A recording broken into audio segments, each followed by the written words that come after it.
Box ഉണ്ടോ അതിന്റെ? Box ഇല്ല ഏട്ടാ.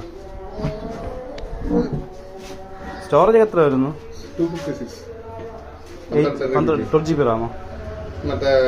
മറ്റേ ചാർജിങ് എല്ലാം ഉണ്ട്. Wireless charging. ബോക്സ് ഇല്ല അല്ലേ? ഇല്ല, ബോക്സ് ഇല്ല. എത്ര നോക്കുന്നു? ചാർജർ ഞാൻ സ്വന്തമായിട്ട് മേടിച്ചാണ്, അതുകൊണ്ട് ഇത് ഞാൻ കൊടുക്കും. എത്രയാണ് ഉദ്ദേശിക്കുന്നത്? നമുക്കൊരു 23 രൂപ കിട്ടിയുള്ളൂ.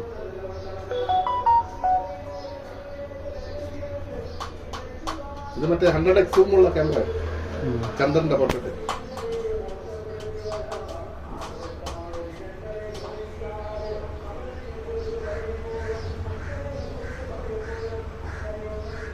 കംപ്ലൈന്റ് കാര്യങ്ങളൊന്നും ഇല്ലല്ലോ അല്ലേ? പൊളിച്ചിട്ടുണ്ടല്ലോ, പൊളിഞ്ഞിട്ടുണ്ടല്ലോ സെറ്റ്. പൊളിഞ്ഞിരിക്കുകയാണല്ലോ. ഇവിടെയുള്ള കടകൾ അടച്ചടിക്കണമെന്നാണ്. അപ്പുറത്തെ ചേട്ടൻ്റെ അടുത്ത് ചോദിച്ചാൽ മതി. ഞാൻ എപ്പോഴും കൊണ്ടുവന്ന എൻ്റെ ഫ്രഷ് സെറ്റാണ്.